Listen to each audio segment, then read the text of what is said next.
Hi friends, മറ്റൊരു വീഡിയോയിലേക്ക് എല്ലാവർക്കും സ്വാഗതം. നമ്മൾ ഇന്ന് വിൻഡോസിലെ ഇമ്പോർട്ടൻ്റ് ആയിട്ടുള്ള കുറച്ച് ഷോർട്ട് കട്ട് കീസിനെ കുറിച്ചാണ് പറയുന്നത്. ഷോർട്ട് കട്ട് കീസ് വിൻഡോസിൽ ഒരുപാടുണ്ട്. പല കോമ്പിനേഷൻസിൽ വരുന്ന ഷോർട്ട് കട്ട് കീസ് ഉണ്ട്. ഇപ്പോൾ കൺട്രോൾ കീ പ്ലസ് അതിൻ്റെ കോമ്പിനേഷൻസ് വരുന്നുണ്ട്, വിൻഡോസ് കീയുടെ കോമ്പിനേഷൻസ് ഉണ്ട്, അതുപോലെ ഓൾട്ട് കീയുടെ ഉണ്ട്. നമ്മൾക്ക് ഇതിനകത്ത് നിന്ന് വളരെ ഇമ്പോർട്ടൻ്റ് ആയിട്ടുള്ള നമുക്ക് എപ്പോഴും ഉപയോഗിക്കേണ്ടി വരുന്ന കുറച്ച് കീസിനെ കുറിച്ചാണ് പറയുന്നത്. ആദ്യം വരുന്ന shortcut key windows key ആണ്. നമ്മൾക്ക് സ്റ്റാർട്ട് മെനു ഓപ്പൺ ആക്കാനുള്ള കീ ആണ് windows key. Windows key just press ചെയ്ത് കൊടുത്തു കഴിഞ്ഞാൽ നമുക്ക് സ്റ്റാർട്ട് മെനു ഓപ്പൺ ആയിട്ട് കിട്ടും. ഇനി സ്റ്റാർട്ട് മെനു ക്ലോസ് ചെയ്യാൻ രണ്ട് ഓപ്ഷൻ ഉണ്ട്. ഒന്ന് എസ്കേപ്പ് കീ, അതായത് നമ്മുടെ കീബോർഡിന്റെ ലെഫ്റ്റ് സൈഡിലെ ഏറ്റവും മുകളിൽ ആദ്യം കാണുന്ന ഒരു കീ ആണ് എസ്കേപ്പ് കീ. ഈ എസ്കേപ്പ് കീ പ്രസ് ചെയ്താൽ ഇങ്ങനെ ക്ലോസ് ആയിട്ട് പോകും. അതുപോലെ തന്നെ ഈ വിൻഡോസ് കീ ഒരു പ്രാവശ്യം കൂടി പ്രസ് ചെയ്താലും ഇത് ക്ലോസ് ആയി പോകും. ഓക്കെ, അപ്പോൾ അതാണ് വിൻഡോസ് കീ. ഇനി അടുത്ത കീ വരുന്നത് വിൻഡോസ് കീ പ്ലസ് ഇ ആണ്. വിൻഡോസ് കീയും ഇയും കൂടെ പ്രസ് ചെയ്താൽ ഫയൽ എക്സ്പ്ലോറർ ഓപ്പൺ ആയിട്ട് വരും. ഇതുപോലെ ഓപ്പൺ ചെയ്തിട്ട് കഴിഞ്ഞാൽ അത് ക്ലോസ് ചെയ്യാനുള്ള കീ ആണ് ഓൾട്ട് കീയും F4. Alt plus F4. ഇപ്പോൾ നമ്മുടെ സ്ക്രീനിൽ വേർഡ് പാഡ് എന്നുള്ള ആപ്ലിക്കേഷനാണ് കാണുന്നത്.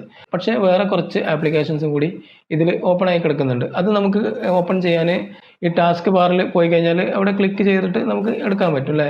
ഇനി അതല്ലാതെ നമുക്ക് മറ്റൊരു ഓപ്ഷൻ ഉള്ളത് ഈ വിൻഡോസ് കീയും ടാബ് കീയും കൂടി പ്രസ് ചെയ്യാം.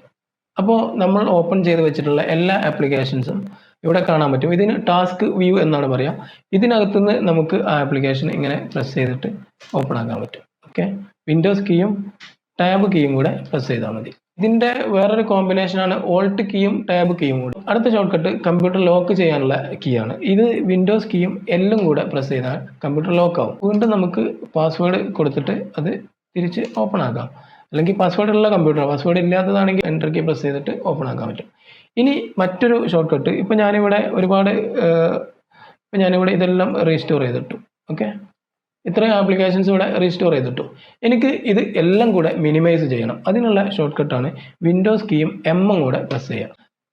നമ്മൾ ഡെസ്ക്ടോപ്പിൽ ഓപ്പൺ ആക്കി ഇട്ടിട്ടുണ്ടായിരുന്ന എല്ലാ ആപ്ലിക്കേഷനും ഒരൊറ്റ കീയിൽ ഒരൊറ്റ ഷോർട്ട് കട്ടിൽ നമ്മൾ മിനിമൈസ് ചെയ്തു. അതാണ് വിൻഡോസ് കീ പ്ലസ് എം.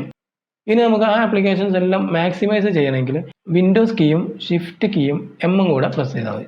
അപ്പോൾ നമ്മൾ നേരത്തെ മിനിമൈസ് ചെയ്ത എല്ലാ ആപ്ലിക്കേഷനും തിരിച്ച് വീണ്ടും റീസ്റ്റോർ ആയി വന്നു.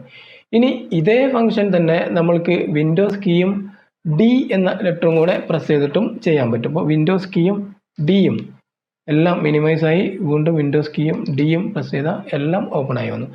നമുക്കറിയാം ഈ സ്റ്റാർട്ട് ബട്ടൻ്റെ അടുത്തായിട്ടൊരു സെർച്ച് ഓപ്ഷൻ ഉണ്ട്. ഈ സെർച്ച് ഓപ്ഷൻ നമുക്ക് ഇതിലെന്തെങ്കിലും ടൈപ്പ് ചെയ്ത് സെർച്ച് ചെയ്യണമെങ്കിൽ ഇവിടെ ക്ലിക്ക് ചെയ്തിട്ട് വേണം നമ്മൾ ചെയ്യാൻ അല്ലേ. അപ്പോൾ ഈ സെർച്ച് ഓപ്ഷനിലേക്ക് വളരെ പെട്ടെന്ന് നമുക്ക് പോകാൻ ഈ വിൻഡോസ് കീയും എസും കൂടെ പ്രസ് ചെയ്താൽ മതി. വിൻഡോസ് പ്ലസ് എസ്, അതാണ് സെർച്ച് ഓപ്ഷൻ്റെ shortcut. Okay, Windows S. നമ്മൾ ഈ കാണുന്ന ആപ്ലിക്കേഷൻസ് എല്ലാം ഒരു എക്സിക്യൂട്ടബിൾ ഫയലാണ്. ഈ എക്സിക്യൂട്ടബിൾ ഫയലിന് ഒരു പേരുണ്ടാവും. ഈ പേര് നമുക്കറിയാമെങ്കിൽ നമുക്ക് ആ ആപ്ലിക്കേഷൻ ഓപ്പൺ ചെയ്തെടുക്കാൻ പറ്റും. അപ്പോൾ അങ്ങനെ ഓപ്പൺ ചെയ്തെടുക്കാനുള്ള ഒരു ഷോർട്ട് കട്ടാണ് വിൻഡോസ് കീയും ആറും കൂടെ പ്രസ് ചെയ്യുക. അങ്ങനെ വിൻഡോസ് കീയും ആറും കൂടെ പ്രസ് ചെയ്താൽ നമുക്ക് റണ്ണ് എന്ന് പറഞ്ഞിട്ട് ഒരു ഡയലോഗ് ബോക്സ് കിട്ടും. ഇതിനകത്ത് നമ്മൾക്ക് അറിയാവുന്ന പേര്, നമുക്ക് ഏത് ആപ്ലിക്കേഷനാണോ ഓപ്പൺ ചെയ്യേണ്ടത്. ഇപ്പോൾ ഞാനിവിടെ എക്സൽ എന്നടിച്ചു, എന്നിട്ട് എൻ്റർ കീ പ്രസ് ചെയ്താൽ ആ എക്സൽ എന്നുള്ള ആപ്ലിക്കേഷൻ ഓപ്പൺ ആയിട്ട് വരും. കാൽക്ക് എന്നടിച്ചാൽ കാൽക്കുലേറ്റർ ഓപ്പൺ ആയിട്ട് വരും. ഇപ്പോൾ കമ്പ്യൂട്ടർ ഷട്ട് ഡൗൺ ചെയ്യാനും നമുക്ക് ഈ കമാൻഡ് ഉപയോഗിച്ച് പറ്റും. ഇവിടെ ഷട്ട് ഡൗൺ എന്നടിച്ചാൽ മതി. എൻ്റർ കീ പ്രസ് ചെയ്ത് കഴിഞ്ഞാൽ കമ്പ്യൂട്ടർ ഓഫായി പോകും. ഇത്രയുമാണ് ഈ വീഡിയോ ഇഷ്ടപ്പെട്ടവർ ലൈക്ക് ചെയ്യുക, ഷെയർ ചെയ്യുക, ചാനൽ സബ്സ്ക്രൈബ് ചെയ്യാത്തവർ സബ്സ്ക്രൈബ് ചെയ്യുക. ഇതുപോലുള്ള വീഡിയോ വരുമ്പോൾ നോട്ടിഫിക്കേഷൻ ലഭിക്കാനായിട്ട് ബെൽ ബട്ടൺ എനേബിൾ ചെയ്യുക. വീണ്ടും ഒരു വീഡിയോയുമായി കാണുന്നവരെ thank you for watching. Thank you.